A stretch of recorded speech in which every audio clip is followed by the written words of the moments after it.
Chapter 3. Forbidden.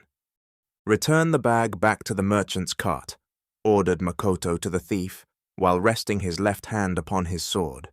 Makoto stood tall, using his eyes to convey his position of authority. This had been a very successful move when dealing with his master's subjects in the past.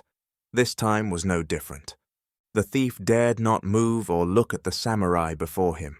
He simply remained still with the stolen bag of rice. Many thieves knew the best time to work was early in the day. As merchants were focused on setting up their stands, so did Makoto. Before Makoto was able to finish, the thief lost his grip on the bag, allowing it to drop. Now shaking in fear, he looked to the bag laying on the ground, then to Makoto, and backed down quickly a few times until Makoto spoke once more. "Just go," Makoto said, waving the thief away. Makoto watched as the thief ran away with all his might. Pleased with how things had transpired, Makoto reached down and retrieved the bag of rice while walking over to the merchant from which it had been stolen. Not even sure if the old man had noticed what had transpired, Makoto tossed the bag of rice back where it had been removed. "Thank you, Makoto. Thieves seem to be out in greater numbers today," Yua said, while continuing to set up his stand. "Ah, so you had been paying attention, old man," Makoto responded. Turning around slowly, Yua stood as straight as his crumbling back would allow.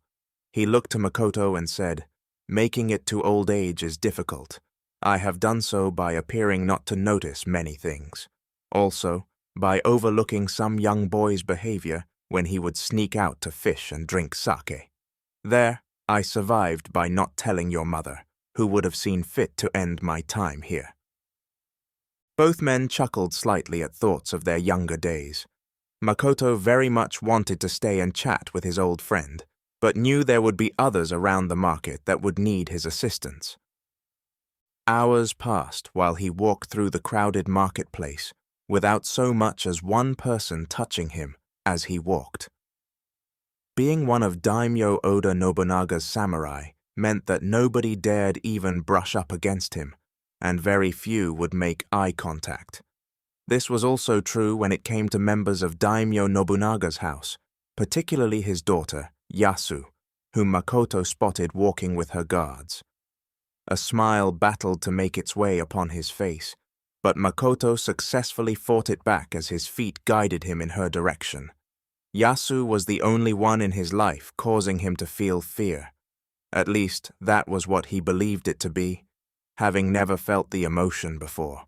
Yet with that knowledge, he was still drawn to her. Attempting not to be noticed was not easy when people parted like water in a stream around a stone wherever he walked. Even with the ease of movement, he felt their distance apart to be infinite, unlike when they were younger playing in Daimyo's gardens, where his formal training as a samurai was conducted. Thoughts of their younger years together always brought him joy, until one day when they were 12 and play ended, and she became a woman. Since then, the most contact they were able to have had been lingering stares that filled them both with joy. The closer he came to Yasu, the more his other senses began to throw up alarms after noticing slight irregularities in the crowd around him. No more than 50 yards away, Yasu, the object of his only desire, neared. Makoto came to a stop and stood scanning the area, up and down the marketplace, until his eyes fell on the thief from earlier. Standing just between two buildings, the thief spoke with 3 other men with face coverings, while pointing in Yasu's direction. Quickly, Makoto understood what his senses had picked up. Someone was making a move on Daimyo Nobunaga's only daughter. Just then, he heard a loud death groan come from Yasu's direction, causing the crowd to panic and flee. Makoto's heart began to beat faster, not from fear of the fight to come, but readying itself for battle. He rushed toward the thief and the 3 masked men, ordering as they began moving in Yasu's direction. "Thief! Stop where you are!" Not only did the thief stop, but so did the three others. With people having ran away, Makoto could see Yasu and one guard. A great sense of urgency washed over him as he spotted Yasu retrieving her dead guard's sword, while masked assailants closed in. Before Makoto neared, three masked men with swords drawn, attempting to circle him.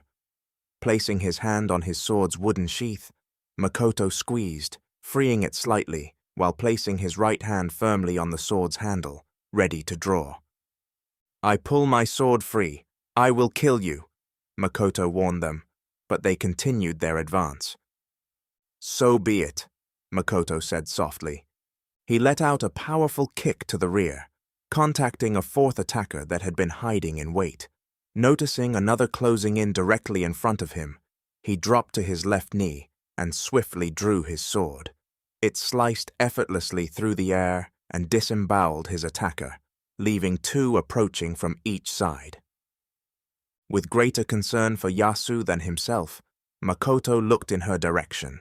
He quickly spotted her purple dress dancing as she moved, her back to her guards, as she held a bloody katana above her head and prepared for her next strike. Rolling forward, Makoto removed himself from between his two remaining attackers. He rose to his feet, using his katana to defend against incoming strikes. He kicked one of his attackers while piercing the throat of the other. To ensure fatality, Makoto twisted his katana, slicing through muscle and arteries and creating a red fountain of blood. From his peripheral vision, Makoto watched Yasu and her guard, who was still fighting even with a knife penetrating his side. Yasu struggled to keep two attackers at bay as another neared. Standing face to face with his last attacker, Makoto stood neutral with his katana in one hand just off his side, inviting an attack. Yet an attack didn't come. Instead, his foe turned to run away. Makoto slid his foot under a deceased man's sword, kicked it up, grabbed the handle, and then threw the blade into his fleeing foe's back. "Should have listened to my warning," Makoto stated. He turned to make his way down the street to Yasu, where he watched her last guard fall and two men grab her from behind. "Unhand me now! My father with skin all of you alive, then boil your remains. Let me go!" Yasu's demands fell upon deaf ears as they dragged her away. Knowing the area very well, Makoto turned and rushed between two buildings. With space between the buildings running at an angle to the direction Yasu's abductors took her, he emerged from around the last building just as they passed, surprising the first abductor as his katana ran through his chest. Makoto battled one after another, leaving segments of arms, legs, and a few heads strewn about until it was only he and Yasu standing. With her last attacker lying dead, Yasu ran to Makoto, encircling him with her arms in a tight embrace. "Thank you, Mako. Thank you," she said excitedly. This had been the first time since they were no longer allowed to have contact that Makoto had heard her voice or felt her touch. Knowing it was not allowed under any circumstances, he gently freed himself from her grip. Clearing his throat, he asked, "Are you okay? Are you hurt?" To hide her displeasure at being rejected, Yasu replied, Yes, I'm not harmed. Who were these creatures?" "We will find that out later. Right now, we must get you back. Word of this attack will spread quickly." Makoto led the way back to Daimyo Nobunaga's palace with his katana still out ready for an attack. During their mile-long walk, Yasu attempted many times to have a conversation with Makoto, but each time she asked a question he only presented short replies. She knew his obedience to his daimyo was strong, but hoped his desire for her would one day become greater. She also knew there wouldn't be a better chance to show him her true feelings than now. "Mako, why do you not come to the palace more often?" Yasu asked, knowing the answer. "It is forbidden without summons," Makoto responded. "You have become a great and well-respected samurai, Mako. Do you have any other desires?" Yasu asked, waiting for a reply that appeared not to be coming. "Mako?" No, Makoto growled as he continued to watch for movement all around. Frustrated by his devotion to her father, Yasu decided to take extreme action to take full advantage of their situation. Spotting a rock slightly protruding from the dirt trail, she pretended to stumble and fall. "Ooh!" Yasu let out as she allowed herself to hit the ground with a thump. "Yasu!" Makoto called out with a strong, concerning voice. He quickly closed the distance between them while reaching out to help her. Lying on her side, Yasu lay still as he approached, waiting for him to get closer. "Yasu!" Makoto called out again, this time with greater concern as he bent over to pick her up. "Tag, you're it!" Yasu giggled, pulling him down on top of her. Looking into his eyes, she couldn't make out what he was feeling, but knew from parts of him pressed against her leg. He must feel the same about her. She thrusted her arms up around his waist, pulling him closer until their lips were just a breath apart. Slowly, their lips made contact for the first time, with heat and passion transferred between them. At that moment, attackers, rules, and the rest of the world no longer existed, as she felt his hand touch her cheek before running his fingers through her long, silky hair. Knowing his other hand still grasped his katana, Yasu slid her hand down his arm and wrapped her hand around his so that both were holding his katana. Suddenly, she felt years of their mutual desire release as a sharp burning pain ignited in her, signaling that they had become one.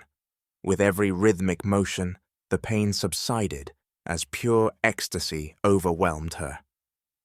"What have we done?" Makoto said, after getting dressed and realizing the dishonor he had brought upon himself. "Nothing, Meiko. Only what we have desired. I have always loved you, and wanted no other. This is why we were separated when I was no longer a little girl." "You don't understand. I pledged my allegiance to Daimyo Nobunaga, your father. Now I have dishonored his family," Makoto explained. No. You honored me. You are mine, and I am yours. As long as you do not break that trust, your honor is safe," Yasu said softly in his ear, while embracing him one last time before they continued their way back to the palace. Comforted by her words, Makoto escorted Yasu to the palace, where a few dozen guards came running toward them. "Guess our alone time is over. I love you, Yasu. Always have," Makoto whispered, so that no others could hear. Tears began rolling down Yasu's cheeks, knowing they may never have a moment like they just had again. Before she could reply, they were surrounded by palace guards. "Yasu, are you okay? We just received word of your attack," Sana, commander of the palace guards, asked. "Yes, Sana. Everything is good. Thanks to the heroism of Makoto, I am unharmed," Yasu said, with pleasant thoughts of their return. "Follow us. We will take you to your father," Sana ordered, while directing his guards to circle Makoto and Yasu. As they walked, neither dared look toward the other. Only when they were presented to Nobunaga did the guards release them as they lined up against the walls around the room, standing side by side.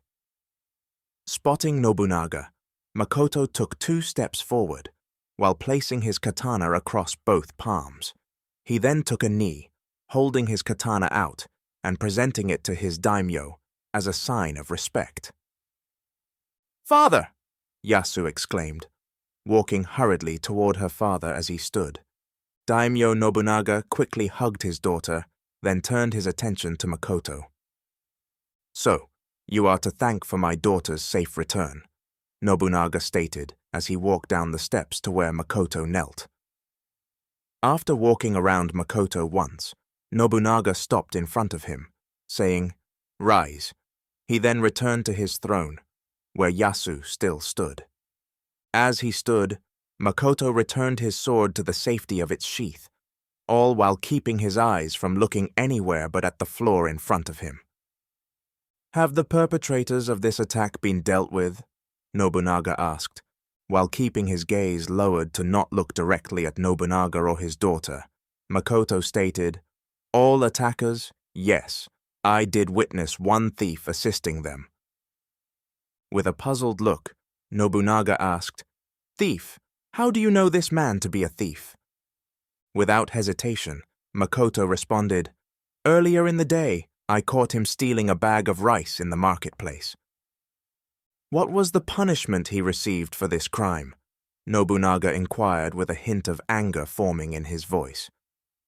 "Daimyo Nobunaga, I made him return the item and ran him away," Makoto replied, knowing his actions would likely anger him even more.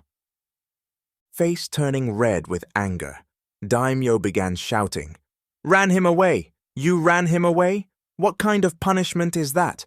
Maybe you should suffer his punishment. Give me your sword." Daimyo was the only man that could ask him for his sword, for which he would oblige. Slowly, Makoto drew it, as not to show aggression. With it clear of the sheath, he turned it with the handle facing Nobunaga to receive. Daimyo snatched the blade, then studied it from top to bottom before saying, "Too bad you are no longer going to be able to wield it. Stick out your hand." As ordered, Makoto extended his arm in front of him. Makoto could sense Daimyo raising the sword above his head in preparation for a swift strike. Holding his arm steady, Makoto knew what was to come. "Father, no! He just saved my life. Had it not been for him, I wouldn't have made it back. Show mercy, father!" Yasu screamed. Daimyo hesitated for a second, then brought Makoto's sword down swiftly, stopping just as it split a hair on the back of Makoto's wrist. Grumbling, Daimyo turned the sword with the handle facing Makoto. As Makoto graciously accepted it, Daimyo returned to his throne. Settling into his seat, Daimyo looked upon those around him still with rage. After a few moments of thought, he looked to Makoto. "Find and kill the thief. In fact, I am tired of this scourge upon my lands, and order anyone caught stealing to be punished with the loss of their head. This goes for all crimes. My land will be free of this pestilence, once and for all. Am I clear?" Makoto could feel his heart sink at being commanded to kill for what he felt was small crimes, but as a samurai, he must follow orders given to him by his daimyo without question, even if that order were to take his own life.